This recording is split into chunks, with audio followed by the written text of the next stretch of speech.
அனைவருக்கும் வணக்கம். Third year maths mathematical modelling unit 4 வந்து டிஃபரன்ஸ் ஈக்குவேஷன் பற்றி இருக்கும். அதில் இருக்கிற 2 மார்க் கொஷின்ஸ் பார்க்கலாம். நம்ம டிஃபரன்ஷியல் ஈக்குவேஷன் சால்வ் பண்ணியிருப்போம். நீங்கள் செகண்ட் இயரில் படிச்சிருப்பீங்க. Solving ordinary differential equation, partial differential ஈக்குவேஷன்லாம் பார்த்துருப்பீங்க.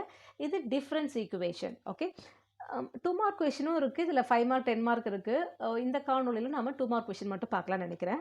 Right the complementary function for x t plus 2 சஃபிக்ஸில் t plus 2 இருக்குது பாருங்கள். -2 times x t plus 1 plus x t equal to 0. So given இந்த சஃபிக்ஸில் இருக்கிறத வச்சு நம்ம டிஃபரன்ஸ் ஈக்குவேஷன் சொல்லலாம். சம்டைம் என்ன பண்ணியிருப்பாங்க, x of t plus 2 ப்ராக்கெட்டில் எழுதியிருப்பாங்க. அதுவும் டிஃபரன்ஸ் ஈக்குவேஷன் தான். ஓகே, இங்கே சஃபிக்ஸ் பாருங்கள், t plus 2 t plus 1 xt. அப்போ இதனோட சொல்யூஷன் வந்து xt பார்க்க போகிறோன்னு அர்த்தம். xt கண்டுபிடிக்க போகிறோம். t வந்து அதுதான் இண்டிபெண்டன்ட் வேரியபிள், எக்ஸ் வந்து டிபெண்டன்ட் வேரியபிள். ஓகே, ஸோ இது எப்படி நம்ம டிஃபரன்ஸ் ஈக்குவேஷன் எழுதலாம் பார்க்க. டீயை விட்டுட்டு +2 இருக்குது இல்லையா, அப்போ அந்த ஆப்ரேட்டர் டிஃபரன்ஸ் ஆப்ரேட்டர் இ ஸ்கொயர் எழுதிக்கலாம். -2 t + 1 இருக்கிறதுனால இ, எக்ஸ்டி வெளியே எடுத்துட்டா இது +1 of X of T equal to 0. அப்போ கிவன் டிஃபரன்ஸ் ஈக்குவேஷன் எழுதிட்டேன். இப்போ ஈக்குவல் டு 0 இருக்கு இல்லையா, இது ஹோமோஜினியஸ் ஈக்குவேஷன். ரைட் சைடில் 0 இருந்தால் அது பர்டிகுலர் இன்டர்வல் இருக்காது. நம்ம எப்படி ஓடியில் படித்தோமோ, ஆர்டினரி டிஃபரன்ஷியல் ஈக்குவேஷன் படித்தோமோ, கிட்டத்தட்ட அதே போல தான். ஸ்லைட் டிஃபரன்ஸ் மட்டும் தான் இருக்கும். இப்போ இந்த கேரக்டரிஸ்டிக் ஈக்குவேஷன் எழுதலாம். The characteristic equation is xt விட்டுணும், ஈக்கு பதிலாக லாம்டா வச்சு எழுத போகிறோம். Okay, so lambda square -2 lambda + 1 equal to 0. So multiple பண்ணால் 1, ஆட் பண்ணால் -2. ஓகே, ஸோ 1 வந்து ஃபேக்டரைஸ் பண்ணும்போது 1 1s are 1, பட் ஆட் பண்ணால் +2 வருது. நமக்கு -2 வேணும். ரெண்டுமே மைனஸ் எடுத்துட்டிங்கன்னா ஆட் பண்ணும்போது -2 கிடைக்கும், மல்டிபிள் பண்ணும்போது 1 கிடைக்கும். ஸோ லாம்டா ஹையர் டிகிரியோட கோஎஃபிஷியன்ட் 1 இருக்குது. ஸோ இந்த மாதிரி ஃபேக்டரைஸ் பண்ணால் இதுக்கு 2 ரூட் நமக்கு கிடைக்கும். ஸோ இது வந்து lambda -1 into lambda -1 equal to 0. -1 into -1 +1 add பண்ணிங்கன்னா -2 லாம்டா வந்துடும். ஸோ இப்போ லாம்டா ஈக்குவல் டு நமக்கு என்ன கிடைக்குதுன்னா 1,1. இந்த ரிப்பீட்டட் ரூட் கிடைக்குது பாருங்கள். ஓகே, ஸோ இந்த மாதிரி இருக்கும்போது நம்ம சிஎஃப் என்ன எழுதுவோம் அப்படின்னா, CF equal to again second order equation. இதில் 2 ரூட் கிடச்சிருக்கு இல்லையா, அப்போ 2 ரூட் இருக்குன்னா 2 உங்களுக்கு ஆர்பிட்ரரி கான்ஸ்டன்ட் இருக்கும். நம்ம ஏபியும் யூஸ் பண்ணலாம், இல்லை C1 C2வும் யூஸ் பண்ணிக்கலாம். நம்ம விருப்பம் தான் அது. ஸோ இந்த ரூட் நம்ம என்ன சொல்லணும், ரியல் அண்ட் சேம் ரூட். இது சேம் ரூட். ஸோ ரூட் லாம்டா1 லாம்டா2 எடுக்கிறோம் அப்படின்னா இது ரெண்டுமே சேமாக இருக்குது இல்லையா. அப்போ இதுக்கு சிஎஃப் என்ன வரும்னா C1 + C2. இங்கே எது இண்டிபெண்டன்ட் வேரியபிள் சொல்லுங்கள், இந்த டி இருக்கு இல்லையா, டி தான் இண்டிபெண்டன்ட் வேரியபிள். அப்போ சிஎஃப் ஆன்சர் வந்து இன் டர்ம்ஸ் ஆஃப் டீயில் இருக்கணும். C1 + C2t into lambda power t. எப்போது ரிப்பீட்டட் ரூட்டாக இருக்கும்போது இதுதான் சிஎஃப் காம்ப்ளிமெண்ட்ரி ஃபங்க்ஷன். ஸோ அப்போ இங்கே சிஎஃப் ஈக்குவல் டு நம்ம என்ன எழுதலாம், C1 + C2t, C2 into t இது. ஓகே, லாம்டாவோட value 1, so 1 power t. So 1 power anything is 1, 1 இன்ட்டுனா இது மட்டும் தான் வரப்போகுது இல்லையா. அப்போ CF equal to C1 + C2t. இதுதான் இதுக்கு ஆன்சர். ஏன்னா கொஷனில் வந்து ரைட் சிஎஃப்னு தான் கேட்டிருக்காங்க. ரைட் த காம்ப்ளிமெண்ட்ரி ஃபங்க்ஷன் அப்படின்னு கேட்டிருக்காங்க இல்லையா, இதுதான் காம்ப்ளிமெண்ட்ரி ஃபங்க்ஷன். ஓகேவா. சப்போஸ் இதே சால்வ்னு கேட்டிருந்தாங்க அப்படின்னா, ஒருவேளை சால்வ்னு கேட்டாங்கன்னா இது காம்ப்ளிமெண்ட்ரி ஃபங்க்ஷன், சிஎஃப்னா காம்ப்ளிமெண்ட்ரி ஃபங்க்ஷன், இதோட முடிஞ்சிச்சு. இதே கொஸ்டின் கொடுத்துட்டு சால்வ்னு கேட்டாங்கன்னா the solution is xt equal to CF + PI வரும். நமக்கு இங்கே PI கிடையாது இல்லையா, ரைட் சைட் 0வாக இருக்கிறதுனால. அப்போ xt equal to C1 + C2t. So question எப்படி கேட்குறாங்களோ அதுக்கேற்ற மாதிரி ஆன்சர் பண்ண கற்றுக்கோங்க. ஓகே, இன்னும் 2 கொஷின் பார்த்துடலாம். காம்ப்ளிமெண்ட்ரி ஃபங்க்ஷன் வந்து 2 மார்க்கில் கேட்டிருக்காங்க. ஸோ இன்னொரு கொஷின் பேப்பரில் write the complementary function of இந்த டிஃபரன்ஸ் ஈக்குவேஷன் கொடுத்துருக்காங்க. xt + 2 -7 times xt + 1 + 12 times xt equal to 0. So right side 0 இருக்குது, homogeneous equation. So given difference, இது டிஃபரன்ஸ் ஆப்ரேட்டர் யூஸ் பண்ணி எழுதிக்கலாம்.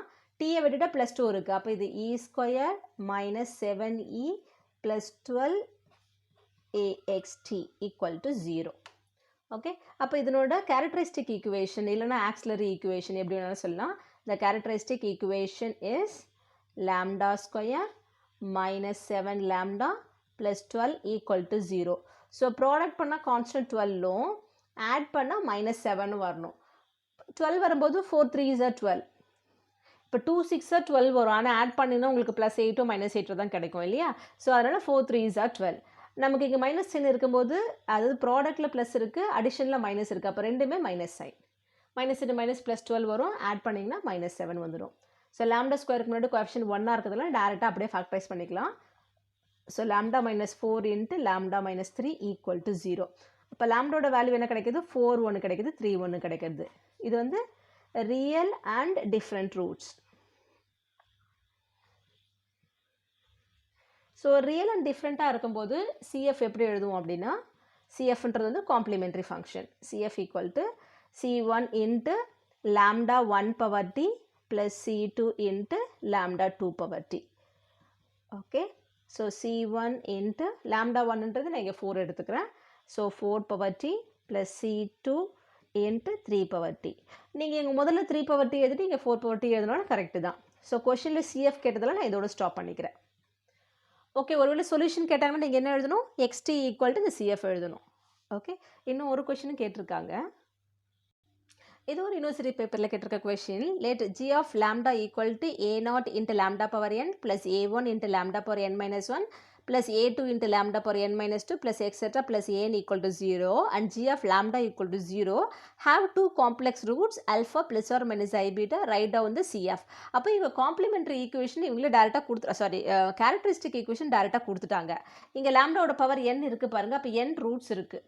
ஓகே, n ரூட்டில் 2 ரூட்டு மட்டும் காம்ப்ளெக்ஸ் ரூட்டு, மீதி எல்லாமே உங்களுக்கு என்ன ரூட், மீதில் ஏதோ ரியலோ டிஃப்ரெண்ட்டோ ஏதோ ஒன்று இருக்குதுன்னு அர்த்தம். ஓகே, அப்போ 2 ரூட்டு மட்டும் காம்ப்ளெக்ஸ் ரூட் இருக்குது, மீதிலாம் வந்து நம்ம டிஃப்ரெண்ட் ரூட்டுன்னு எடுத்துகிட்டு நம்ம பண்ண போகிறோம். ஓகேவா? ஸோ இதுக்கு சொல்யூஷன் என்னென்னா, let lambda 1 lambda 2 etcetera lambda n are n roots. இதில் complex roots occur in pair இல்லையா? லாம்டா 1 வந்து ஆல்ஃபா ப்ளஸ் ஐ பீட்டான்னு எடுத்துட்டா, லாம்டா 2 வந்து ஆல்ஃபா மைனஸ் ஐ பீட்டா. அப்போ ரிமைனிங் ரூட் இருக்கு இல்லையா? லாம்டா 3 எக்ஸெட்ரா லாம்டா n வந்து நாம் ஆர் ரியல் ரூட்ஸ்னு எடுத்துக்க போகிறோம். ஓகேவா? ரைட். இப்போ இந்த காம்ப்ளெக்ஸ் ரூட் இருக்கு இல்லையா? காம்ப்ளெக்ஸ் ரூட் அக்கர் இன் பேர் இந்த மாதிரி இருந்தால் சிஎஃப் எப்படி வரும் அப்படின்னா, C1 இன்ட்டு நம்ம இங்கே எழுதணும் பார்த்தீங்களா, lambda 1 power t lambda 2 power t, அதே போல் எழுதிக்கலாம். அந்த லாம்டா 1க்கு பதிலாக ஆல்ஃபா ப்ளஸ் ஐ பீட்டா. அப்போ C1 into alpha plus i beta the whole power t plus C2 into alpha minus i beta the whole power t plus அடுத்தது வந்து அடுத்த ரூட் வந்து லாம்டா 3 இல்லையா? அப்போ C3 into lambda 3 power t plus etcetera plus Cn into lambda n power t. Okay, இப்போ 2 route மட்டும் இருக்குது, அது காம்ப்ளெக்ஸாக இருக்குது, நீங்கள் இதோட ஸ்டாப் பண்ணால் போதும். ஸோ இன்னொரு கொஷின் பேப்பரில் 2 மார்க் எப்படி கேட்டிருக்காங்க பாருங்கள். Let g of lambda equal to, அதான் இது உங்களுக்கு அந்த nth ஆர்டரில் இருக்கிற கேரக்டரிஸ்டிக் ஈக்குவேஷன் கொடுத்துட்டாங்க, n ரூட்ஸ் கொடுத்துட்டாங்க, lambda 1 lambda 2 etcetera lambda n are roots. அப்போ nth ஆர்டரில் கேரக்டரிஸ்டிக் ஈக்குவேஷன் இருக்குது, n ரூட் இருக்குது, இதனோட சிஎஃப் எழுதுங்கன்னு சொல்கிறாங்க.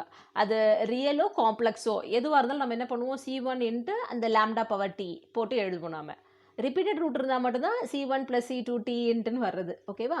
இது ரியலோ காம்ப்ளெக்ஸோ டிஃப்ரெண்ட் ரூட்டாக இருக்கும்போது நம்ம சிஎஃப் ஒரே மாதிரி தான் எழுத போகிறோம். ஓகே, அப்போ இங்கே என்ன வரும், C1 into lambda 1 power t plus C2 into lambda 2 power t plus etcetera plus Cn into lambda n power t. இதுதான் சிஎஃப். இவங்க சிஎஃப் மட்டும் தான் கேட்டிருக்காங்க, முடிஞ்சிச்சு. இது எழுதுனா உங்களுக்கு 2 மார்க். ஓகே, இது இன்னொரு கொஷின் பேப்பரில் கேட்டிருக்க 2 மார்க் கொஷின். நம்ம ஏற்கனவே பார்த்த மாதிரி இருக்குது பாருங்கள். ஆக்சுவலாக இங்கே மைனஸ் வந்திருக்கும், இங்கே ப்ளஸ் வச்சு கேட்டிருக்காங்க, அவ்வளோதான். அப்போது கிவன் ஈக்குவேஷன் எப்படி எழுதலாம்? நம்ம இந்த டிஃப்ரென்ஸ் ஆப்ரேட்டர் ஈயை வச்சு எழுதலாமா? t + 2 இருக்கு இல்லையா? அப்போ e² + 2e + 1 into x of t equal to 0. அப்போ இதனோட கேரக்டரிஸ்டிக் ஈக்குவேஷன் எப்படி எழுதலாம்? The characteristic equation is lambda square plus 2 lambda plus 1 equal to 0. Multiple பண்ணால் 1, ஆட் பண்ணால் 2, 1 1. சார் ரெண்டுமே ப்ளஸ் இருக்கிறதுனால ப்ளஸில் எடுத்துக்கிறோம். ஸோ லாம்டா ஸ்கொயரோட கோஎஃபிஷியன்ட் 1 இருக்கிறதுனால டேரெக்டாக எழுதிக்கலாம். Lambda plus 1 into lambda plus 1 equal to 0. அப்போ லாம்டா ஈக்குவல் டு -1 -1. இது ரிப்பீட்டட் ரூட்டு, real and